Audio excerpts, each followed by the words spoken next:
जय हिंद दोस्तों। पिछले क्लास में मैं आप लोगों को डीएनए और आरएनए कंप्लीट बता दिए हैं। आरएनए से प्रोटीन कैसे बनता है ये भी हम आपको बता दिए हैं, जिसे कि ट्रांसलेशन कहते हैं। तो आप समझ गए होंगे कि पिछले क्लास में ट्रांसक्रिप्शन क्या होता है, रिवर्स ट्रांसक्रिप्शन क्या होता है, ट्रांसलेशन क्या होता है। इन सभी के विषय में हम कंप्लीट चर्चा किए हैं, जो कि आपको डिस्क्रिप्शन बॉक्स में लिंक मिल जाएगा, वहाँ से आप लोग पिछली क्लास देख सकते हैं। आज का जो हमारा टॉपिक है ये है सेल डिवीजन, यानी कि कोशिका विभाजन कैसे होता है। इसी सब के विषय में आज हम चर्चा करने वाले हैं। देखिए, कोशिका विभाजन तो जो है सेंट्रोसोम करता है, लेकिन सेंट्रोसोम के बाद जो है समसूत्री कोशिका विभाजन क्या है, अर्धसूत्री क्या है, असूत्री कोशिका क्या है, हम लोगों में कौन सा होता है, जो जनन जो संभोग के समय होता है, यानी कि जब प्रेग्नेंट होते हैं, निषेचन होता है तब कौन सा होता है। इन सभी के विषय में हम कंप्लीट चर्चा करने वाले हैं। और साथ ही साथ देखेंगे कि किसी भी महिला के जो है मेल कैसे हो जाता है, फीमेल कैसे, यानी कहने का तात्पर्य कि जो आने वाली संतान है वो फीमेल होगी कि मेल होगी, इन सभी के विषय में हम चर्चा करेंगे। तो चलिए समय को न गवाते हुए हम अपने टॉपिक पर चलते हैं। देखिए, आज का जो हमारा टॉपिक है वो है सेल डिवीजन। क्या? सेल डिवीजन, जिसे कि हम लोग इंग्लिश में क्या कहते हैं, इंग्लिश में हम लोग जो है सेल डिवीजन कहते हैं, और हिंदी में जो है उसे हम लोग कोशिका विभाजन के नाम से जानते हैं। क्या? कोशिका विभाजन। देखिए, सबसे पहले समझते हैं कि कोशिका विभाजन क्या होता है। देखिए, कोशिका विभाजन क्यों होता है हमारे शरीर में।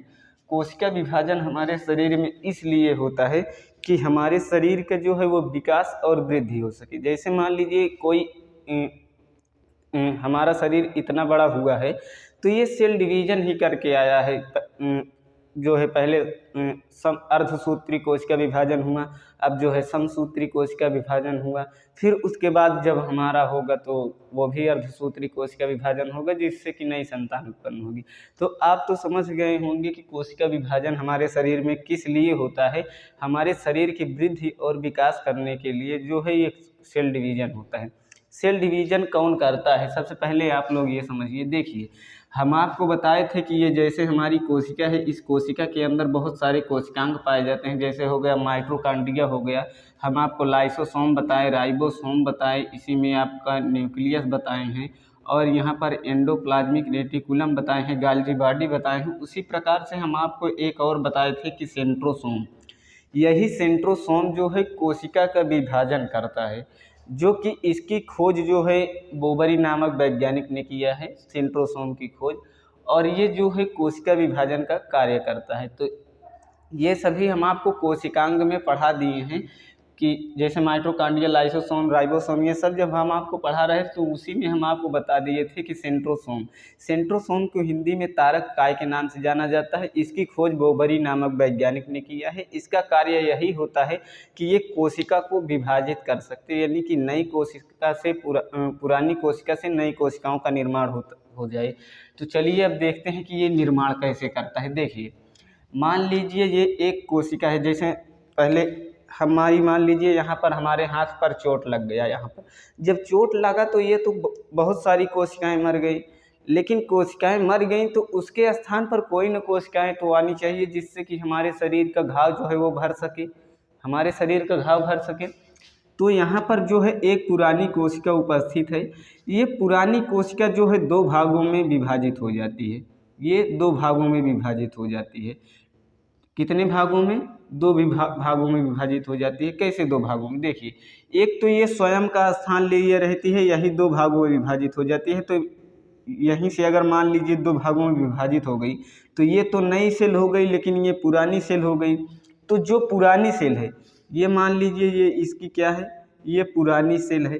तो पुरानी सेल को हम लोग क्या कहते हैं? मदर सेल के नाम से जानते हैं। क्या? मदर सेल के नाम से जानते हैं। क्या? ये मदर सेल। जैसे हमारे मम्मी पापा हैं, तो हमारे मम्मी पापा तो हमसे पुरान हैं, तो इसलिए जो है हम लोग जो है उनकी संतान हैं, तो हम तो नई संतान हुए, जो है वो पुराने हैं। तो पुराने हैं तो वो मदर सेल होगा, लेकिन ये जो नई होगा, ये जो नई आए हैं, जैसे हम आए हैं, आप आए हैं, तो हम लोग जो है डॉटर सेल होंगे। क्या? Daughter cell. देखिए, इंग्लिश आप लोग समझ लीजिएगा कि इसका स्पेलिंग क्या होता है, लेकिन इसे इंग्लिश में डॉटर सेल के ही नाम से जाना जाता है। तो पुरानी कोशिकाओं को मदर सेल के नाम से जाना जाता है और नई कोशिकाओं को डॉटर सेल के नाम से जाना जाता है। जैसे आपकी मम्मी पुरानी होंगी और आप जो है उनसे नए होंगे, तो नया जो है डॉटर और जो है पुरानी जो है वो मदर। तो ये तो आप समझ गए होंगे कि जो है डॉटर सेल मदर सेल क्या होता है। और ये कोशिका विभाजन है। अब देखिए कोशिका विभाजन जो होता है, कोशिका विभाजन 3 प्रकार का होता है। अब कौन कौन सा होता है सबसे पहले हम देख लेते हैं। देखिए कोशिका विभाजन जो होता है, सबसे पहले हमारा जो होता है वो असूत्री कोशिका विभाजन होता है। कौन सा? असूत्री कोशिका विभाजन। इसका कहने का तात्पर्य है कि इसमें कोई भी सूत्र वगैरह नहीं लगता है, असूत्री कोशिका विभाजन। इसके नाम से ही पता चल रहा है कि यानी कोई फार्मूला इसका नहीं, असूत्री कोशिका विभाजन। देखिए इसे इंग्लिश में क्या कहते हैं, इसे इंग्लिश में एमाइटोसिस कहते हैं। क्या? एमाइटोसिस के नाम से जाना जाता है। एमाइटोसिस सेल डिवीजन इसका पूरा नाम है। क्या? असूत्री कोशिका विभाजन। इसमें कोई फार्मूला कहने का मतलब नहीं है, तो इसका तात्पर्य है कि ये जो है प्रोकैरियोटिक कोशिकाओं में होता है। कैसे? प्रोकैरियोटिक कोशिका क्या होती है, हम आपको बता ही दिए हैं कि जिन जीवों को हम अपनी नंगी आंखों से नहीं देख सकते हैं, उन जीवों की जो कोशिका होती है वो प्रोकैरियोटिक कोशिका होती है। प्रोकैरियोटिक कोशिका की पहचान होती है कि जो है उसमें कोई खास अंग नहीं होता है। जैसे मान लीजिए उसमें प्रोटीन के लिए एक राइबोसोम हो जाएगा और जो है एक पीढ़ी से दूसरी पीढ़ी में गुण प्रदर्शित करने के लिए, गुण को ट्रांसफ़र करने के लिए न्यूक्लियस हो जाता है और यहीं पर जो है माइटोकॉन्ड्रिया हो जाता है ऊर्जा बनाने के लिए। तो इसमें जो है मुख्य ही अंग पाए जाते हैं, इसलिए जो है इसमें ज़्यादा अंग तो है नहीं, तो ये जो है ज़्यादा अंग नहीं है, तो ये इसे विभाजित होने में यानी विभाजन करने में ज़्यादा टाइम लगेगा नहीं। वही अगर हम लोग देखेंगे अपने में, तो हमारे लोग में जो है यहाँ पर mitochondria, Golgi body, ribosome, lysosome, nucleus, centrosome, endoplasmic reticulum, vacuoles जिसे कि राजधानी कहते हैं, बहुत सारी कोशिका के अंग पाए जाते हैं। तो अब ये समझिए आप कि ये जो है इसे कोशिका विभाजन करने में लेट लगेगा कि इसे, ये आपका जो है प्रोकैरियोटिक है, ये आपका प्रोकैरियोटिक है और ये जो है यूकैरियोटिक है। कौन सा? यूकैरियोटिक है। तो इसमें तो ज़्यादा अंग है नहीं, ये फटाफट विभाजित कर लेगा। तो ये किसमें होता है? जैसे वायरस हो गए, जीवाणु हो गया, कवक हो गए, आपका अमीबा हो गया, तो इन सभी में क्या होता है, इन सभी में जो है ये फटाफट विभाजित हो जाता है। इसीलिए आप देखे होंगे कि जो है कोरोना वायरस जो था वो हमारे शरीर में, जैसे शाम की सुबह मान लीजिए कि एक कोरोना प्रवेश किया हमारे शरीर में, तो वो जो है शाम तक इतना ज़्यादा रिप्रोडक्शन कर देता था, इतना ज़्यादा जो है वो अपना संख्या बढ़ा लेता था ऐसे फटाफट करके।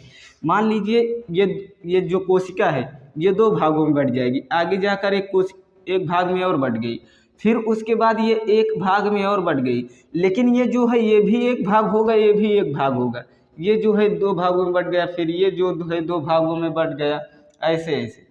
तो इसकी तो संख्या बहुत तेज़ी से रिप्रोडक्शन हो।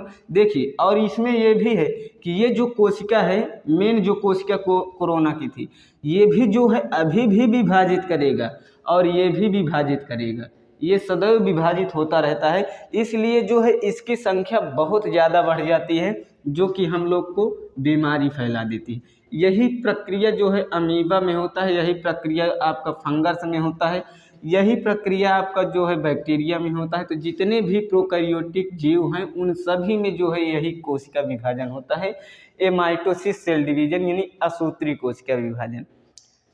और दूसरा इसके बाद जो आता है, दूसरा हमारा आता है समसूत्री कोशिका विभाजन। क्या? दूसरा हमारा आता है समसूत्री कोशिका विभाजन। समसूत्री कोशिका विभाजन इसे हम इंग्लिश में जो है माइटोसिस के नाम से जानते हैं। कैसे? माइटोसिस। देखिए यहाँ पर ए लग गया है अ, तो इसका मतलब कि असूत्री कोशिका विभाजन, और ये समसूत्री कोशिका विभाजन यानी माइटोसिस। माइटोसिस एमाइटोसिस, बस ए माइटोसिस में से ए हटा दीजिए, माइटोसिस हो जाएगा, नाम याद रखने में आपको आसान पड़ेगा। तो ये क्या है, ये हमारा एमाइटोसिस है और ये जो है माइटोसिस है। माइटोसिस क्या होता है, देखिए अभी तो हम आपको बताए कि जो असूत्री कोश का विभाजन होता है वो केवल प्रोकैरियोटिक जीवों में होता है, ना कि यूकैरियोटिक जीवों में होता है।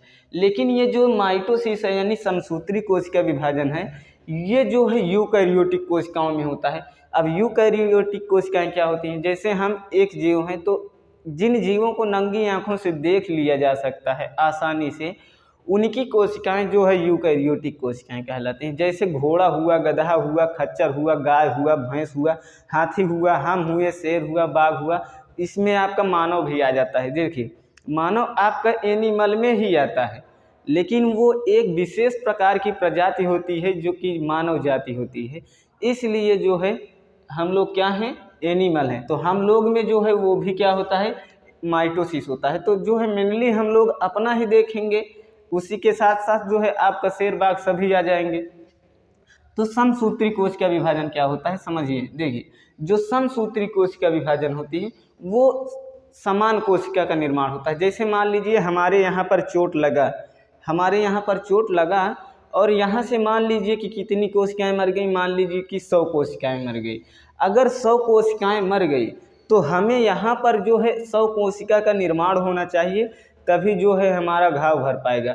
अगर मान लीजिए कि 100 कोशिका मरी हुई है और उसके स्थान पर 50 ही कोशिका का निर्माण हुआ, तब तो हमारा घाव भरेगा नहीं, क्योंकि अभी भी 50 का स्थान खाली रहेगा, 50 ही भर पाएगा, तो 50 भी नहीं होना चाहिए। अगर मान लीजिए कि 100 कोशिकाएं मरी हुई हैं, 100 कोशिकाओं के स्थान पर 1000 या 1 लाख कोशिकाएं बन गई, तब तो भाई बहुत ज़्यादा दिक्कत होगा। जब 1 लाख कोशिकाएं बन गई तब तो कोशिका वो जाएगी कहाँ, कोशिकाएं बढ़ती रहेंगी।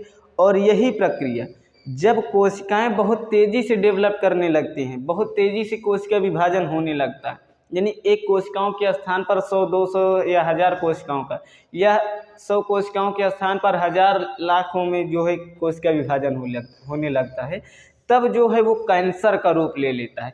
जैसे मान लीजिए कि अभी हमारे यहाँ पर 10 कोशिकाएं मरी, ये जो गाल है हमारा, यहाँ पर कितनी 10 कोशिकाएं मरी, इसके स्थान पर 1000 कोशिका बन जाए, तब तो हमारे कैंसर हो जाएगा। तो यही चीज़। और आप लोग पढ़े होंगे कि जो सेंट्रोसोम होता है वो जो है न्यूरॉन सेल में पाया ही नहीं जाता है। तो न्यूरॉन सेल में पाया नहीं जाता है, तब जो है वो न्यूरॉन सेल में पाया नहीं जाता है, तो वो ब्रेन ट्यूमर कैसे होता है। देखिए ये हम समझते हैं कि ब्रेन ट्यूमर कैसे होता है। जो हमारा ब्रेन है ये 2 प्रकार की कोशिकाओं से मिलकर बना हुआ है। कितने? 2 प्रकार की कोशिकाओं से। एक तो हमारा जो है, एक जो है हमारा कौन सा है, एक हमारा है न्यूरॉन सेल। कौन सा? Neuron cell. और दूसरा जो है हमारा वो कौन सा है, दूसरा है हमारा गिलियल सेल। कौन सा? Glial cell. ये गिलियल सेल, ठीक है, ये क्या है, न्यूरॉन सेल, और दूसरा जो है गिलियल सेल। न्यूरॉन सेल जो होता है ये 90% पाया जाता है, और गिलियल सेल जो होता है ये 10% पाया जाता है। कितना? 10% पाया जाता है। तो हम आपको बताए हैं कि इस न्यूरॉन सेल में सेंट्रोसोम नहीं पाया जाता है, लेकिन गिलियल सेल में क्या होता है कि सेंट्रोसोम पाया जाता है। तो ये जो 90% न्यूरॉन सेल है इसमें कोशिका विभाजन नहीं होगा, लेकिन ये 10% जो गिलियल सेल है, इस गिलियल सेल में जो है सेंट्रोसोम उपस्थित रहता है, इसलिए ये गिलियल सेल इतना तेज़ी से अपना विभाजन करने लगता है, इतनी तेज़ी से रिप्रोडक्शन करने लगता है कि जो है ये कैंसर का रूप ले लेता है, यानी ट्यूमर हो जाता है। कैंसर की फर्स्ट स्टेज को जो है कैंसर ट्यूमर के नाम से जाना जाता है। तो ब्रेन जो है 2 कोशिकाओं से मिलकर बना होता है, न्यूरॉन सेल और गिलियल सेल। गिलियल सेल जो है वो 10% होता है और न्यूरॉन सेल 90% होता है। न्यूरॉन सेल में सेंट्रोसोम उपस्थित नहीं रहता है, इसलिए इसमें कोशिका विभाजन नहीं होता है। गिलियल सेल में सेंट्रोसोम उपस्थित रहता है, इसलिए जो है अनकंट्रोल कोशिका विभाजन हो जाता है, तो वो कैंसर का रूप यानी कि ट्यूमर का रूप ले लेता है। तो ये तो शायद हम आपको जब कोशिका विभाजन सेंट्रोसोम यानी तारक काय पढ़ा रहे थे तभी आपको बताए हुए थे, लेकिन यहाँ पर आप फिर से समझ लिए। तो समसूत्री कोशिका विभाजन क्या होता है कि जैसे समान कोशिकाओं का निर्माण होना। जैसे मान लीजिए यहाँ पर हमारी 10 कोशिका मरी हुई है, तो जो है नई जो है वो 10 कोशिका का ही निर्माण होगा, तो ये समान हुआ, तो इसीलिए समान का निर्माण हो रहा है, तो इसलिए इसे जो है समसूत्री कोशिका विभाजन कहते हैं। अब ये समसूत्री कोशिका विभाजन जो है 5 स्टेज में होता है। 5 स्टेज में कैसे होता है वो आप लोग को एक बारी बता दे रहे हैं। जैसे एक आपका स्टेज आएगा इंटरफेज। इंटरफेज में जो है वो उसमें जो पूरी कोशिका होती है, जैसे मान लीजिए कोशिका के अंदर माइटोकॉन्ड्रिया पाया जाता है, लाइसोसोम पाया जाता है, बहुत सारे कोशिकांग पाए जाते हैं। तो पूरी कोशिका न्यूक्लियस क्रोमोसोम जो भी हैं वो पूरी कोशिका ही बढ़ने लगती है। जैसे मान लीजिए हम लोग गुब्बारा को, उसमें अगर हम लोग गैस भरते हैं तो उसका आकार बढ़ने लगता है, लेकिन उसका जो आकार है वो एक फिक्स होगा कि भाई इतना बड़ा होगा कि इतना बड़ा होगा, मैक्सिमम कितना बड़ा होगा। तो वो जब उसका आकार से यानी उसकी क्षमता से ज़्यादा उसमें गैस भर दी जाती है तो वो फट जाता है। उसी प्रकार से हमारी कोशिका बढ़ने लगती है। जब उसके शक्ति से ज़्यादा प्रेशर पड़ जाता है तो वो कोशिका ही विभाजन कर जाती है, 2 भागों में बढ़ जाती है, यानी पुरानी कोशिकाओं से नई कोशिकाओं का निर्माण हो जाती है। तो ये तो आप समझ गए होंगे। ये चीज़ जो है इंटरफेज में होता है। क्या? बढ़ने से फटने तक की प्रक्रिया हम आपको बता दिए एक ही बार में। तो इंटरफेज में जो है बढ़ने लगता है। उसके बाद दूसरा आता है प्रोफेज में जो है स्प्लेंडर फाइबर जो है बनने लगता है, और जो न्यूक्लियस होता है वो पूर्ण रूप से कंप्लीट विभाजन कर जाता है। उसके बाद मेटाफेज आता है। मेटाफेज में जो है स्प्लेंडर फाइबर जो है कंप्लीट रूप से जो है वो कंप्लीट हो जाता है विभाजन करने के लिए। उसके बाद आपका एनाफेज आता है। एनाफेज में जो स्प्लेंडर फाइबर बने रहते हैं वो सभी कोशिकांग अपनी अपनी ध्रुवों की ओर बढ़ जाते हैं। जैसे हम आपको बताएं कि कोई एक कोशिका है तो वो 2 भागों में विभाजित हो जाती है।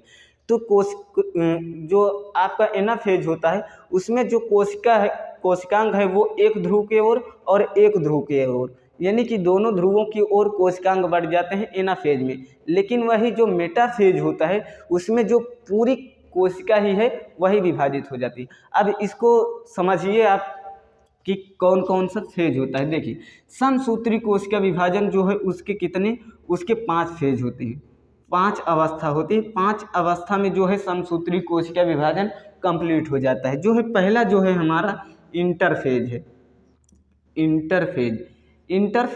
इंटर से आप लोग समझ रहे होंगे कि जो है प्रवेश।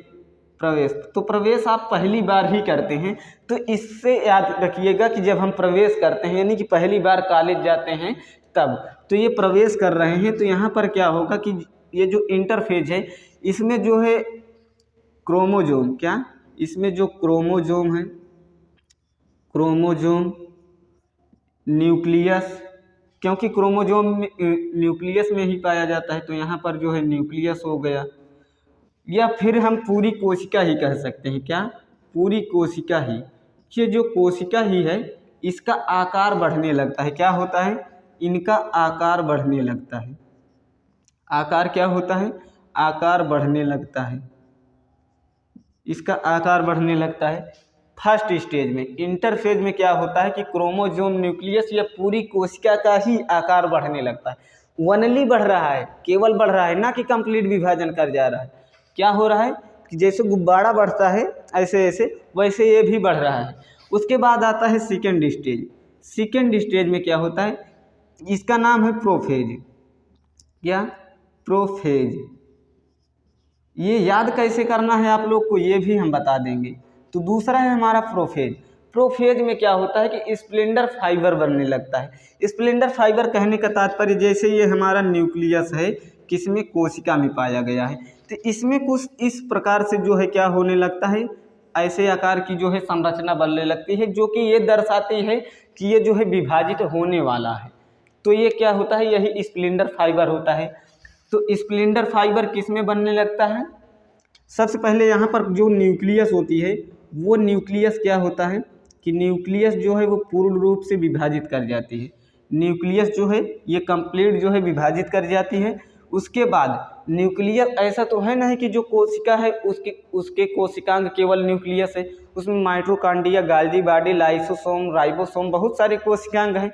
तो बाकी न्यूक्लियस को छोड़कर जितने भी कोशिकांग हैं वो सभी कोशिकांग में जो है स्प्लेंडर फाइबर बनने लगता है। क्या? स्प्लेंडर फाइबर बनने लगता है, स्प्लेंडर फाइबर। अब स्पेलिंग आप लोग देख लीजिएगा, बस ये समझिए कि स्प्लेंडर फाइबर बनने लगता है। जैसे आप लोग को बता दें, ये कोशिका है, इस कोशिका के अंदर माइटोकॉन्ड्रिया पाया गया, लाइसोसोम, राइबोसोम, सेंट्रोसोम और वैक्यूल्स, न्यूक्लियस। तो न्यूक्लियस तो कंप्लीट विभाजन कर गया है प्रोफेज में, लेकिन बाकी बचे जो कोशिकांग जैसे लाइसोसोम है, तो इसमें जो है ऐसे संरचना बनने लगेगी, ये विभाजित होने लगेंगे। कौन? यही जो कोशिकांग है, यानी कि स्प्लेंडर फाइबर कोशिकांग में बनने लगेगा और जो न्यूक्लियस है ये कंप्लीट विभाजन कर जाएगा। देखिए, आप लोग के मन में चल रहा होगा कि ये न्यूक्लियस पहले ही क्यों विभाजित हो गया, क्योंकि हम आपको बताए हुए हैं कि जो न्यूक्लियस है ये कोशिकांग का कंट्रोलर होता है। जैसे माइटोकॉन्ड्रिया हुआ, लाइसोसोम हुआ, वैक्यूल्स हुआ, राइबोसोम हुआ, इन सभी को कंट्रोल कौन करता है? यही न्यूक्लियस करता है। इसलिए न्यूक्लियस को जो है कोशिका का ब्रेन कहा जाता है। क्यों? क्योंकि ये जो न्यूक्लियस है ये यही बताता है। मान लीजिए कि राइबोसोम कहा हम प्रोटीन ही नहीं बनाएंगे, पता चला गाल्गी बॉडी कह रहा है कि हम ऊर्जा ही नहीं ले जाएंगे, परिवहन ही नहीं करेंगे, तो भाई कोई ना कोई होगा जो कि काम कराने वाला हो, तो यही न्यूक्लियस सब कुछ करता है, कंट्रोल करता है। इसलिए जो है न्यूक्लियस अगर इस कोशिका में है तब भी इसकी ज़रूरत है, इस कोशिका में है तब भी इसकी ज़रूरत है। तो इसलिए जो है ये दोनों कोशिकाओं में सबसे पहले विभाजित हो जाता है कि ये कंट्रोल कर सके। तो ये तो समझ गए होंगे। उसके बाद जो हमारा तीसरा आता है, तीसरा हमारा आता है मेटाफेज। क्या? तीसरा हमारा आता है मेटाफेज। क्या? मेटाफेज। ये मेटाफेज में क्या होता है? देखिए, ये जो स्प्लेंडर फाइबर बन रहे हैं, ये तो किस में बन रहे हैं? ये जो है प्रोफेज में बन रहे हैं। लेकिन जो मेटाफेज है, अभी देखिए ये जो स्प्लेंडर फाइबर है ये केवल बनना प्रारंभ किए हैं, ना कि टोटल कंप्लीट बन चुके हैं। तो इसमें जो है स्प्लेंडर फाइबर जो होता है, क्या? स्प्लेंडर फाइबर इसमें जो है कंप्लीट हो जाता है। क्या? कंप्लीट हो जाता है। किस लिए हो जाता है? विभाजित होने के लायक हो जाता है। स्प्लेंडर फाइबर जो है कंप्लीट हो जाता है, ना कि कंप्लीट विभाजन हो जाता है, कंप्लीट हो जाता है। जो ये बनना प्रारंभ हुआ था, जो जैसे मान लीजिए न्यूक्लियस ये, तो ये कंप्लीट हो गया बनकर, ना कि बन रहा है, तो ये क्या हुआ? कंप्लीट हो गया। इसके बाद चौथा स्टेज आता है एनाफेज। एनाफेज में क्या होता है? देखिए, जो आपका एनाफेज होता है इसमें जो कोशिकांग हैं ये सभी कोशिकांग जो है कंप्लीट विभाजित कर जाते हैं। जैसे मान लीजिए ये एक कोशिका है, तो ये कोशिका जब विभाजित करने लगेगी तो ये इस प्रकार से संरचना बनाएगी। यार संरचना भी हमसे नहीं बनती, देखिए इस प्रकार से बनाएगी संरचना। ये क्या है? ये कोशिका है। तो यहाँ पर सभी कोशिकांग आ जाएंगे, इसके कोशिकांग यहाँ पर आ जाएंगे और इसके कोशिकांग यहाँ पर आ जाएंगे।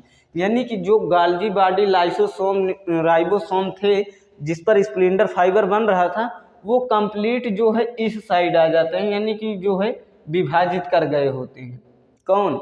स्प्लेंडर फाइबर, यानी कोशिकांग जो है विभाजित कर गए रहते हैं। उसके बाद जो हमारा, तो यहाँ पर क्या होता है? यहाँ पर जो है ध्रुवों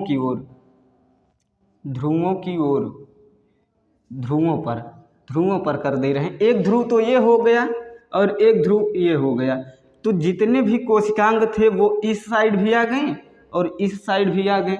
अब बाकी क्या है? बचा यही है कि ये जो है ऐसे कर जाए, यानी कि ये टोटल जो है अपना अपना हो जाए, तो अपना अपना हो जाएगा। तो ये जो पांचवा स्टेज होता है ये होता है टेलोफेज। क्या? टेलोफेज में क्या होता है कि जो टेलोफेज है इसमें जो है पूरी कोशिका कंप्लीट जो है विभाजन कर जाती है। तो यहाँ पर हम कर देते हैं कि सेल जो है कंप्लीट हो जाता है, सेल डिवीजन कर दें। सेल डिवीजन, डिवीजन की स्पेलिंग आप लोग देख लीजिएगा। तो ये क्या है, सेल डिवीजन हो जाता है। तो इतने स्टेज में जो है हमारी समसूत्री कोशिका विभाजन जो है कंप्लीट होती है, जो कि 5 स्टेज होती है। कौन कौन सी? एक तो हमारा इंटरफेज होता है, दूसरा हमारा प्रोफेज होता है, तीसरा हमारा मेटाफेज होता है, चौथा एनाफेज होता है और पांचवा जो है टेलोफेज होता है। फर्स्ट जो है इंटरफेज में ये जो पूरी कोशिका है, न्यूक्लियस है, क्रोमोजोम है, केवल यही 3, क्या हम कह सकते हैं कि क्रोमोजोम, न्यूक्लियस या पूरी कोशिका ही जो है वो क्या होती है, उसका आकार बड़ा होने लगता है। उसके बाद दूसरा जो है इसमें न्यूक्लियस पूर्ण रूप से विभाजित हो जाता है और जो कोशिकांग है उन पर स्प्लिंडर फाइबर बनने लगता है, ना कि बनकर कंप्लीट हो जाता है, क्या होता है, बनने लगता है। उसके बाद मेटाफेज जो है, यानी कि ये जो है इसमें स्प्लेंडर फाइबर कंप्लीट जो है बन जाते हैं, कंप्लीट क्या होते हैं, बन जाते हैं। उसके बाद जो हमारा चौथा है एनाफेज, इसमें जो स्प्लेंडर फाइबर बन रहा था ये बनकर जो कोशिकांग थे वो कोशिकांग भी विभाजित हो गए हैं। तो जो कोशिकांग थे वो उधर चले गए, पुराने कोशिकांग उस साइड, नए कोशिकांग इस साइड। तो उस साइड भी पुराने कोशिकांग, इस साइड भी नए कोशिकांग, तो दोनों ध्रुवों की ओर चले जाते हैं। लेकिन जो 5वां स्टेज है हमारा टेलोफेज, इसमें सेल यानी कि कोशिका जो है कंप्लीट विभाजन कर जाती है। तो इसको याद करना कैसे करना है, सबसे पहले आप इंटरफेज देखिए कि जैसे मान लीजिए हम क्लास में प्रवेश किए, ये हमारा इंटरफेज हुआ। उसके बाद मान लीजिए आप लोग गाय, भैंस, घोड़ा, गधा, खच्चर कुछ भी देखे होंगे जिनके पूंछ होता है, वो पूंछ जो है पीछे होता है, यानी कि पीछे कहने का मतलब कि सबसे नीचे। तो यहाँ पर जो है टेलोफेज आप लोग याद रख लीजिए। उसके बाद बीच में क्या होता है, बीच में कुछ भी हो तो बीच से मेटा आप लोग याद रख लीजिए। तो ये तो 3 याद हो गया कि जब प्रवेश किए इंटर, पीछे पूंछ है टेलो, बीच वाला मेटा। अब बचा कौन, 2 ही, प्रोफेज और एनाफेज। तो इंटर के बाद प्रो आता है तो आप लोग प्रोफेज याद रख लीजिए, उसके बाद एनाफेज, ये तो 2 आपको वैसे भी याद हो जाएगा। तो ये तो आप समझ लिए कि समसूत्री कोशिका विभाजन कैसे होता है, कैसे कंप्लीट होता है। अब हमारा जो तीसरा बचा हुआ है वो तीसरा है हमारा अर्धसूत्री कोशिका विभाजन, यानी कहने का तात्पर्य कि जो है हमारा मियोसिस बचा हुआ है। तो हम जो है एमाइटोसिस और माइटोसिस तो देख लिए, अब हमारा जो है क्या बचा हुआ है, अब हमारा बचा हुआ है मियोसिस। तो यहाँ पर जो है इसको भी हम मेट दे रहे हैं। अभी हम आपको कंप्लीट बाद में जब ये टॉपिक समाप्त हो जाएगा तो बता देंगे कि कौन कौन सा होता है। तो ये हमारा क्या सेल डिवीजन है। सेल डिवीजन में हम 2 पढ़ लिए, जो कि असूत्री कोशिका विभाजन और समसूत्री कोशिका विभाजन। अब हमारा तीसरा जो है, तीसरा है हमारा अर्धसूत्री कोशिका विभाजन। कौन सा, अर्धसूत्री। कहने का तात्पर्य कि जो ये सूत्र काम कर रहा है ये अर्धसूत्री कोशिका विभाजन है। अर्धसूत्री कोशिका विभाजन, या इसे हम लोग जो है मियोसिस के नाम से जानते हैं। कैसे, मियोसिस, मियोसिस के नाम से जानते हैं। ये हमारा कौन सा है, ये हमारा अर्धसूत्री कोशिका विभाजन है। तो इसमें कोई ना कोई फार्मूला लगा होगा, इसीलिए इसका नाम अर्धसूत्री कोशिका विभाजन है। अर्धसूत्री कोशिका विभाजन कब होता है, देखिए अर्धसूत्री कोशिका विभाजन जो है वो जनन के ही समय होता है। जैसे कि जनन कहने का तात्पर्य है कि जब निषेचन की प्रक्रिया होगी, जैसे मेल का शुक्राणु और फीमेल का अंडाणु जब मिलेगा तभी ये प्रक्रिया शुरू होगी। और ये बताइए कि क्या ये सदैव मिलते रहते हैं? नहीं भाई, अगर एक बारी अर्धसूत्री कोशिका विभाजन हुआ तब तो उस बच्चे का जन्म हो जाएगा, और जन्म लेने के बाद जो कोशिका विभाजन होगा वो समसूत्री कोशिका विभाजन होगा। जैसे मान लीजिए कि हम लोग क्या है, अब हम लोग जो है जन्म ले चुके हैं, तो हम लोग के चोट लगेगा, कपार फूटेगा या और कुछ भी होगा, किसी का दिल टूटेगा, तो ये सभी जो प्रक्रिया होगी ये तो जन्म लेने के बाद हुआ। तो जन्म लेने के बाद चोट खोट लगती रहती है, इसलिए जो है 90% जो कोशिका विभाजन होती है वो जो है समसूत्री कोशिका विभाजन होती है हम लोग में, यानी यूकैरियोटिक कोशिकाओं में। वही अगर हम देखेंगे कि 10 से 5% जो है अर्धसूत्री कोशिका विभाजन होता है। तो ये जो है किसके समय होता है, निषेचन यानी कि जनन के समय अर्धसूत्री कोशिका विभाजन होता है। अब देखिए ये कैसे होता है। अर्धसूत्री कहने का तात्पर्य क्या है, जब हम आपको न्यूक्लियस पढ़ा रहे थे तब हम आपको बताए हुए थे कि न्यूक्लियस में क्रोमोसोम पाया जाता है, जिसे कि हिंदी में गुणसूत्र कहते हैं, वह गुणसूत्र जो है हमारे मानव में, वो मानव चाहे मेल हो चाहे फीमेल हो, दोनों में जो है संख्या में 46 गुणसूत्र पाए जाते हैं। वही अगर जोड़े में बात किया जाए तो जोड़े में जो है 23 गुणसूत्र पाए जाते हैं। तो चलिए अब हम समझते हैं। देखिए, ये जो मेल होता है, मेल में कितना पाया जाता है? मेल में 46 गुणसूत्र पाया जाता है।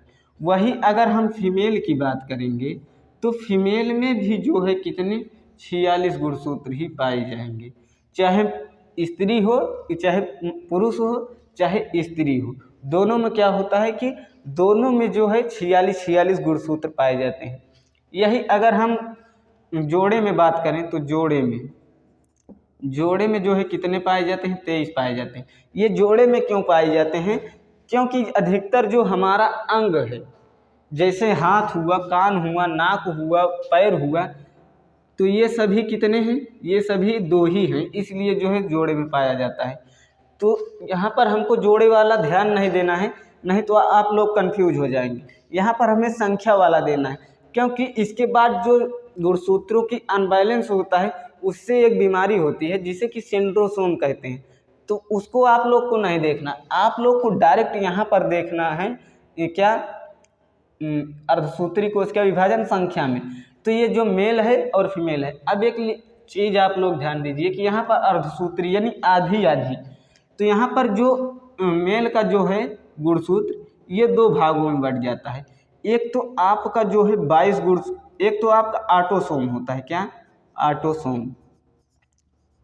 ऑटोसोम ये जो है 22 गुणसूत्र होता, 44 गुणसूत्र कह रहे हैं, 22 गुणसूत्र होता है। कितना होता है? ये जो है 44 गुणसूत्र होता है। ये कितने 44 गुणसूत्र होते हैं जिसे कि ऑटोसोम कहते हैं। उसके बाद 2 गुणसूत्र यहाँ पर होता है, एक होता है मेल में X और एक होता है Y, जिसे कि हम लोग आलोसोम के नाम से जानते हैं। क्या? आलोसोम के नाम से जानते हैं।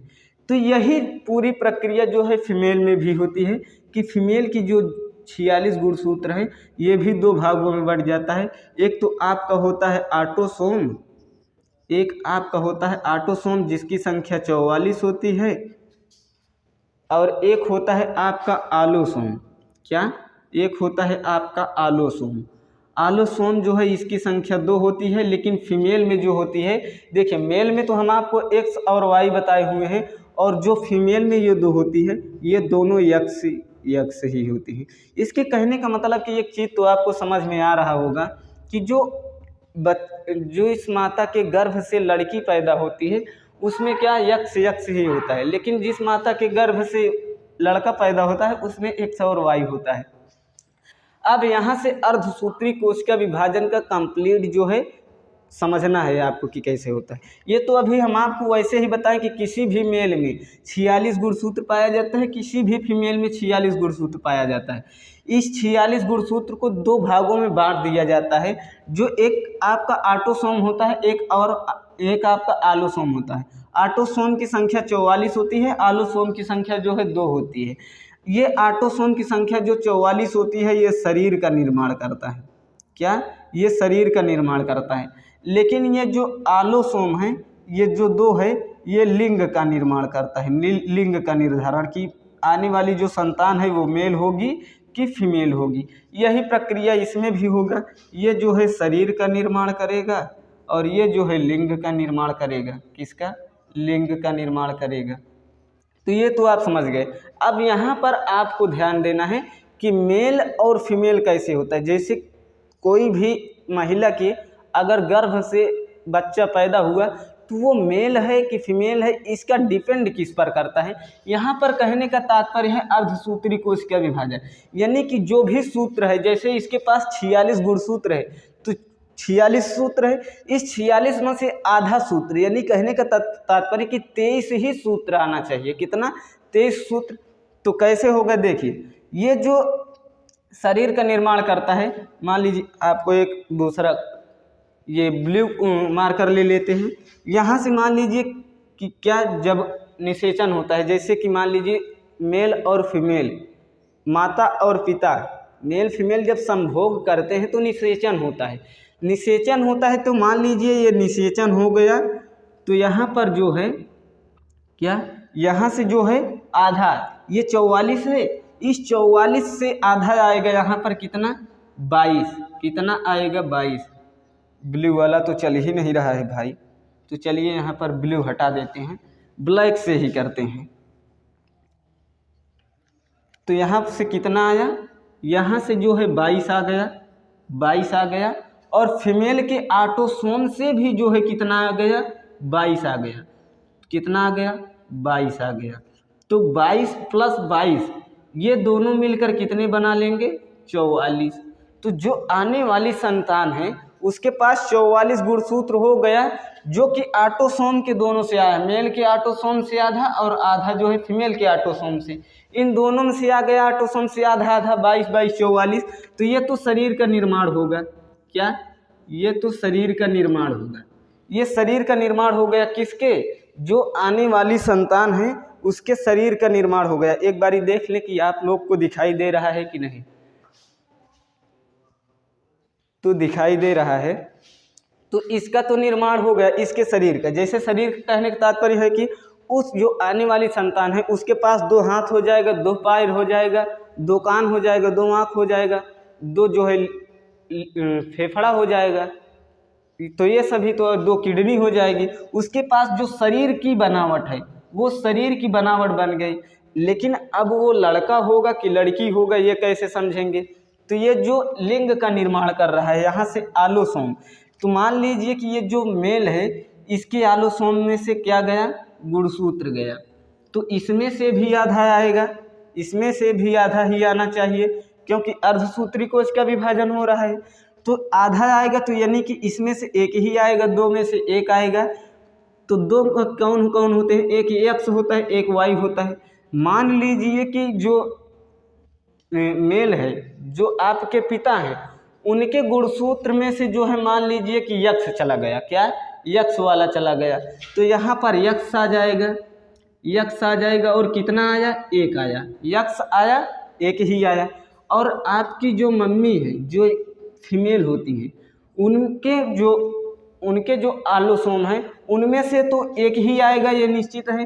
तो चलिए 1 यहाँ पर भी हम कर देते हैं। लेकिन अब उनमें से कौन सा आएगा, यक्ष आएगा कि वाई आएगा, तो इनमें तो वाई है ही नहीं भाई, इनमें तो यक्ष है। जब यक्ष है तो ये यक्ष, यही यक्ष आएगा भाई, वाई आने की संभावना ही नहीं है। जब वाई आने की संभावना नहीं है तो ये बताइए कि ये क्या है। हम आपको बताए हैं कि एक सेक्स जो है फीमेल के लिए होता है, यानी कि लड़की के लिए होता है, क्या, लड़की यहाँ पर कर दे रहे हैं, नहीं स्त्री नहीं फीमेल, आप लोग जो भी समझिए अपनी भाषा में समझिए। देखिए यहाँ पर जो है हिंदी इंग्लिश उर्दू फारसी का मैटर नहीं है, आपको समझ में आना चाहिए, बस सबसे बड़ी बात यही है। तो यहाँ पर जो है यक्ष यक्ष आ गया तो ये फीमेल हो गई, यानी कि लड़की हो गई। अब बताइए, अगर मान लीजिए कि एक और हम ले लेते हैं, ये जो आपके पिताजी हैं इनके में से यहाँ से मान लीजिए कि वाई आ गया, क्या, वाई आ गया, यहाँ पर 2 हम कर देते हैं, 2 ही मिलकर जो है निर्माण करते हैं लिंग का। तो यहाँ से मान लीजिए वाई आ गया तो 1 ही आएगा, और वो 1 जो है वो क्या है, वाई है, तो वाई आ गया। और जो है आपकी माता में से चाहे ये आए चाहे ये आए, आएगा तो 1 ही, तो और उनके में से क्या आया, 1 ही आया, और वो आ गया क्या, यक्ष आ गया। तो 1 प्लस 1 मिलकर कितने हो गए, 2 हो गए। तो ये 2 तो लिंग का निर्माण कर दिए भाई, और लिंग का निर्माण हुआ तो इसका मतलब कि ये लड़का हो गया, यक्ष वाई आ गया, तो ये हो जाएगा आपका लड़का या मेल हो जाएगा। अब बताइए, जो लड़का और लड़की, बेटा और बेटी होने की ये जो प्रक्रिया है ये किस पर डिपेंड करता है, आपकी मम्मी पर, यानी कि फीमेल पर करेगा कि या मेल पर करेगा, मेल पर होगा, क्योंकि एक्स वाई इसमें है। लेकिन हमारे समाज में क्या होता है कि जैसे मान लीजिए किसी महिला के बेटे नहीं हो रहे हैं, उनकी केवल बेटी बेटी ही हो रही है, तो वो बेटी बेटी ही हो रही, उसका दोषी उनके पिता को नहीं, यानी कि मेल को नहीं, बाप को नहीं कहा जाएगा, वो उनकी मम्मी को कहा जाएगा कि तुम्हारे बेटी ही बेटी हो रही, बेटी ही बेटी हो रही। उनके पिता भी रूठ जाएंगे और उनकी दादा दादी भी रूठ जाएंगे कि क्यों नहीं हो रहा। लेकिन वो क्या है कि ये मेन कारण है कि अशिक्षा। अगर यही महिला शिक्षित रहती तो ये सीधा जवाब दे सकती थी कि ये कमी हमारे में नहीं है बेटा बेटी होने का, ये कमी आपके बेटे में है। किसके? यानी कि पिता में है, क्योंकि यक्स वाई उनके पास है। यही अगर महिला पढ़ी होती तो जवाब दे सकती है, या यही उनके पिता पढ़े होते तो वो कहते ही नहीं, या उनके जो दादा दादी हैं, उनके जो बुआ हैं, वो भी नहीं कहते, क्योंकि उनको पता है कि ये कमी जो है हमारे पिता में है, हमारे बेटे में है।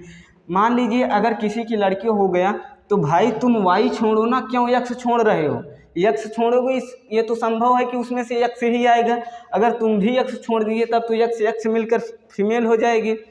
आप वाई छोड़िए, यहाँ से तो एक यक्स आएगा ही, तो जब एक यक्स आएगा तो ये तो हो जाएगा लड़का, तो भाई वाई छोड़िए लड़का पाइए, तो ये हो गया।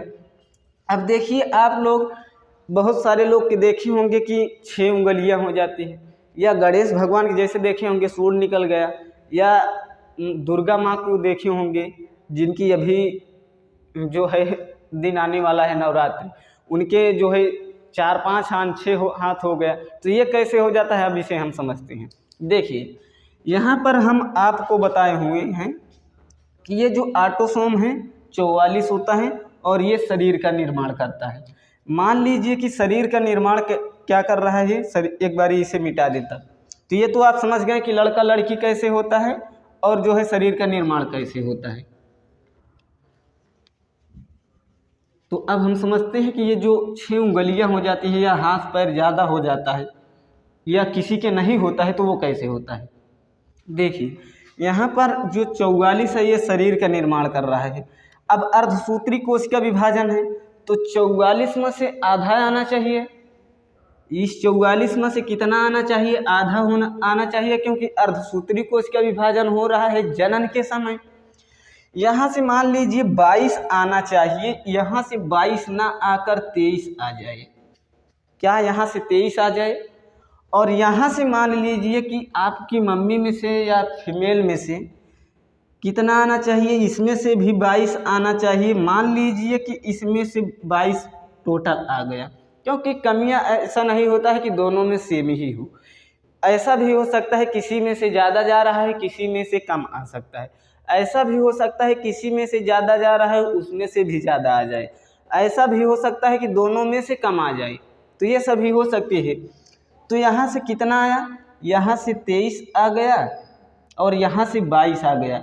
जब 23 और 22 को मिला देंगे तो ये कितना हो जाएगा, ये तो 45 हो जाएगा, जो कि होना कितना चाहिए, 44 होना चाहिए, तभी वो जो शरीर का निर्माण कर पाएगा।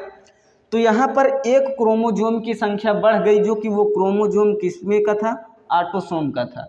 तो ऑटोसोम की क्रोमोजोम की संख्या 1 बढ़ गई। मान लीजिए कि जो क्रोमोजोम बढ़ा हुआ है, हम आपको बताए हुए हैं कि आपको नीट में जो है पढ़ाया जाता है क्या, जीन कोडिंग पढ़ाया जाता है कि कौन से क्रोमोजोम का जो है क्या निर्माण करना होता है। जैसे मान लीजिए किसी क्रोमोजोम का काम होगा कि हाथ निर्माण करेगा, किसी का काम होगा कि पैर का निर्माण करेगा, किसी का काम होगा आँख का निर्माण करेगा। कोई ये बताएगा कि आँख होगी तो यहीं पर होगी, नहीं तो पता चला कि यहाँ पर आँख कर दी, तब तो ऐसे करके देखना पड़ेगा, तब तो गड़बड़ा जाएगा। तो हर एक जीन का हर एक अलग अलग काम होता है। तो यहाँ पर मान लीजिए कि जो एक कोशिका बढ़ी हुई है, कह रहे हैं कोशिका, एक क्रोमोजोम जो बढ़ा हुआ है उसका मान लीजिए कि यही कार्य है कि वो हाथ का निर्माण करे, तब पता चला कि यहाँ पर जो हाथ है ये हाथ 2 होना चाहिए, पता चला 4 हो गया, या मान लीजिए 6 हो गया। जैसे दुर्गा माँ की आप लोग देखे होंगे कि 4-6 हाथ होता है, तो वो किस कारण हुआ कि उनका जो ऑटोसोम है उसमें डिसबैलेंस हो गया, उसका जो है संख्या जो है डिसबैलेंस हो गया। इस कारण जो है दुर्गा माँ के जो है क्या हुआ कि उनके हाथों की संख्या बढ़ गई। मान लीजिए ये जो एक क्रोमोजोम बढ़ा हुआ है इसका काम है नाक का निर्माण करना। अब पता चला कि नाक का निर्माण जो है इतना ही होना चाहिए, और पता चला कि नाक जो है इसकी कोश का विभाजन ज़्यादा हो गई तो ऐसे चला आएगा, ज़्यादा बड़ा हो जाएगा, जैसे कि गणेश भगवान के होता है या हाथी के आप देखे होंगे। तो गणेश भगवान की जो नाक जो बढ़ गई है, जो सूंड है, उसका मुख्य कारण क्या है कि उनके जो क्रोमोजोम की संख्या है वो ऑटोसोम का, उसमें जो है क्या हुआ कि परिवर्तन हो गया। या आप लोग देखे होंगे कि किसी किसी की 6 उंगली हो जाती है, 7 उंगली हो जाती है, ये भी हो जाता है। मान लीजिए कि जो ये क्रोमोसोम एक बढ़ा हुआ है, उसका काम है कि उंगलियों का निर्माण करना। तब पता चला कि उसके पास 6 उंगली हो गई। तो 6 उंगली हो गई, इसका कारण क्या है कि जो चाहे मेल से हो या चाहे फीमेल से हो, क्योंकि दोनों के ऑटोसोम से ही जो है क्या होता है, शरीर का निर्माण होता है। मान लीजिए इसमें से कोई संख्या बढ़ गई होगी या इसमें से बढ़ गई होगी, ये तो प्रक्रिया हो सकती है। तो यहाँ पर जो है ऑटोसोम की संख्या बढ़ गई, इसलिए उसके शारीरिक बनावट में, लिंग के बनावट में नहीं, शारीरिक बनावट में जो है परिवर्तन हो गया। अब ये भी हो सकता है कि कम हो जाए, जैसे मान लीजिए यहाँ से 22 आना चाहिए, कितना, यहाँ से 22 आना चाहिए और 22 के स्थान पर जो है कितना आ गया, 21 आ गया। जब 21 आ गया तब तो कम हो जाएगा, कितना, यहाँ पर हो जाएगा 43, कितना, यहाँ पर हो जाएगा 43। और 43 हुआ तो शरीर का जो है कंप्लीट शरीर का बनावट करने में, जैसे हमारा लोग का है, ऐसे शरीर की बनाने के लिए हमें जो है 44 ऑटोसोम की ज़रूरत है, लेकिन यहाँ पर 43 ही ऑटोसोम आ रहा है। तो 43 ऑटोसोम आ रहा है, इसका मतलब है कि इसकी जो है शारीरिक बनावट में कुछ ना कुछ परिवर्तन होगा। तो पता चला किसी के हाथ ही नहीं है, किसी के पैर नहीं रहता है, पता चला किसी के उंगलियां नहीं है। देखिए आप लोग ये भी देखे होंगे किसी किसी की आँखें नहीं है। तो इसका मेन कारण क्या है, इसका मेन कारण यही है कि उसके ऑटोसोम में जो 44 होना चाहिए उसकी कमी हो गई है, चाहे 1 की कमी हुई हुई, चाहे 2 की कमी हुई है। अगर ऑटोसोम में परिवर्तन हुआ तब तो ये जो है शारीरिक बनावट में भी परिवर्तन आ जाएगा। लेकिन यही चीज़ अगर हम देख लेंगे कि जो ये आलोसोम है, मान लीजिए यहाँ से क्या होना चाहिए, यहाँ से 1 आना चाहिए, क्या 1 आना चाहिए, और यहाँ से भी 1 आना चाहिए। तो 1 + 1 मिलकर यहाँ पर 2 हो जाएंगे, तब तो ये निर्धारण हो जाएगा कि लड़का होगा कि लड़की। यदि पिता में से X आ गया तो लड़की हो जाएगी, यदि पिता में से Y आ गया तब जो है लड़का हो जाएगा। अब मान लीजिए कि इसमें से दोनों आ गया, पिता कैम से, किसमें, पिता में से दोनों आ गया, दोनों आ गया। तो पिता में क्या है, तो पिता में जो है X और Y है, ये दोनों आ गया। अब जो है प्लस में यहाँ हम कर देते हैं, प्लस में यहाँ माता में से तो 1 ही आएगा, तो यहाँ पर मान लीजिए X आ गया, तब इसके पास 3 क्रोमोसोम हो जाएगा 2 के स्थान पर, यहाँ पर 3 हो गया। जब इसके आलोसोम में परिवर्तन हुआ तब इसका मतलब है कि उसका जो लिंग निर्धारण था वो मेल होगा कि फीमेल होगा, इससे अलग जेंडर वो चला जाएगा। तो इन सभी की प्रक्रिया को हम जो है नेक्स्ट क्लास में समझ लेंगे कि लेस्बियन क्या होता है, गे क्या होता है, उसके बाद ट्रांसजेंडर क्या होते हैं, और जो है इंटर सेक्सुअल क्या होते हैं। यानी कहने का तात्पर्य है कि जो समलैंगिक होते हैं या विषम लैंगिक होते हैं, ये क्या होते हैं। तो ये सभी जो होगा ये भी आपकी बीमारी हो जाती है। ट्रांसजेंडर जो है या इससे जो है कई प्रकार की जो है जेंडर बनते हैं, वो सभी हम आपको बता देंगे। तो अगर आलोसोम में परिवर्तन हुआ तब तो आपको लिंग में भी परिवर्तन हो जाएगा, अगर ऑटोसोम में परिवर्तन हुआ तो आपके शारीरिक बनावट में परिवर्तन आ जाएगा। तो देखिए जो ये क्रोमोसोम की संख्या है, ये जो घट रही है, बढ़ रही है, यहाँ पर यही जो है बीमारी है। जैसे नॉर्मल टोटल मिलाकर कितना होना चाहिए, 46 क्रोमोसोम होना चाहिए। अगर 46 क्रोमोसोम के स्थान पर 45 हो गया या 47 हो गया या 44 हो गया या 48 हो गया, जो भी हो गया, क्रोमोसोम की संख्या नॉर्मल से अगर जो है घट बढ़ गई तो वो जो है आपका सिंड्रोम हो जाता है। सिंड्रोम क्या होता है इसको हम नेक्स्ट क्लास में समझा देंगे कि टर्नर सिंड्रोम क्या है, पटाउ सिंड्रोम क्या है, डाउन सिंड्रोम क्या है, कैसे किसी का होठ कट जाता है, ये सभी जो है सिंड्रोम होता है। तो इसके विषय में हम नेक्स्ट क्लास में समझ लेंगे। तो ये तो आपको समझ में आ गया होगा कि जो है अर्धसूत्री कोशिका विभाजन। अब हम समझ लेते हैं कि कोशिका विभाजन कितने प्रकार का हम पढ़े थे। तो जो है पहला हम जो थे पढ़े हैं कि कौन, असूत्री कोशिका विभाजन, जिसे कि इंग्लिश में एमाइटोसिस कहते हैं। उसके बाद दूसरा हम पढ़े समसूत्री कोशिका विभाजन, जिसे हम माइटोसिस कहते हैं। ये माइटोसिस जो है पाँच स्टेज में पूर्ण होता है। जो हमारा पहला है वो इंटरफेज होता है, दूसरा जो है प्रोफेज होता है, तीसरा मेटाफेज होता है, चौथा एनाफेज होता है, पांचवा जो है टेलोफेज होता है। इन अलग अलग स्टेज में जो है अलग अलग कोशिकाओं का विभाजन होता है। इंटरफेज में जो है कोशिकाओं का आकार बढ़ने लगता है, नहीं न्यूक्लियस का आकार बढ़ने लगता है, क्रोमोसोम का आकार बढ़ने लगता है। प्रोफेज में जो है वो न्यूक्लियस पूर्ण रूप से विभाजित कर जाती है और जो कोशिकांग होते हैं जैसे माइटोकॉन्ड्रिया, गोल्गी बॉडी, लाइसोसोम, इन सभी में जो है स्प्लेंडर फाइबर बनने लगता है, जो कि आपका प्रोफेज होता है।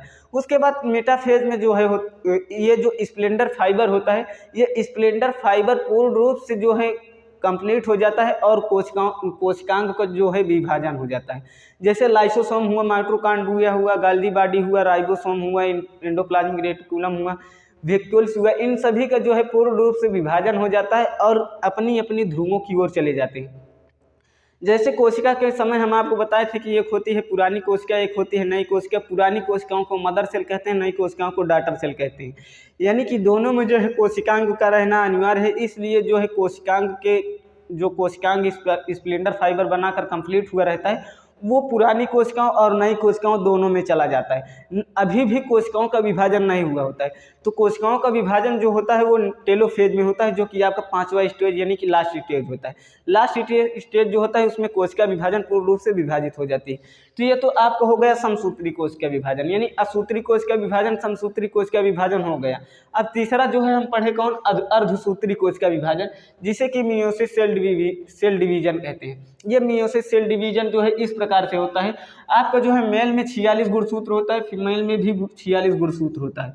इस 46 गुणसूत्र में से जो है 44 गुणसूत्र जो होता है वो ऑटोसोम होता है, जो कि शरीर का निर्माण करता है, और वही 2 क्रोमोसोम जो है वो एलोसोम होता है, जो कि लिंग का निर्धारण करता है। मेल में जो है एक्स और वाई क्रोमोसोम होता है एलोसोम के, और फीमेल के जो है एलोसोम में 2 क्रोमोसोम होता है, जो कि दोनों एक्स ही होते हैं। तो ये हो गया आपका एक्स और ये जो है हो गया एक्स और वाई। तो इसमें से जो है अगर किसी आने वाली संतान की जो है हमें शारीरिक बनावट बनानी है, ऐसा नहीं है कि केवल शारीरिक बनावट से ही उसका काम चल जाएगा, उसका लिंग का निर्धारण करना है। कुल मिलाकर उसके पास 46 गुणसूत्र है, तब जो है वो अच्छा माना जाएगा। यहाँ पर जो है यहाँ से कितना 22 गुणसूत्र यहाँ से आना चाहिए ऑटोसोम से, और 22 गुणसूत्र यहाँ से ऑटोसोम से आएगा, तो टोटल जो है 44 गुणसूत्र हो जाएगा, जिससे कि उसके शारीरिक बनावट का सेम निर्माण होगा। अगर मान लीजिए इसी में कम ज़्यादा हुआ, तब वो जो है क्रोमोसोम की संख्या बढ़ जाएगी, वो सेंट्रोसोम हो जाएगा। यहीं पर देखेंगे कि आपकी एलोसोम से एक जाना चाहिए और यहाँ से एलोसोम से एक आना चाहिए। 2 एलोसोम होंगे तो निर्धारण हो जाएगा लिंग का। पता चला कि यहाँ से दोनों चला गया, वहाँ से एक आया, या यहाँ से दोनों आ गया, यहाँ से एक गया, तब तो लिंग में परिवर्तन हो जाएगा। तो उससे जो है किन्नर वगैरह बनने की संभावना रहती है। तो किन्नर वगैरह कैसे बनते हैं नेक्स्ट क्लास में समझा देंगे। आई होप कि आपको यह वीडियो पसंद आया होगा। यदि वीडियो पसंद आया है तो वीडियो को लाइक और चैनल को सब्सक्राइब कर बेल आइकन को प्रेस जरूर कर लीजिएगा। मिलते हैं नेक्स्ट वीडियो में, तब तक के लिए जय।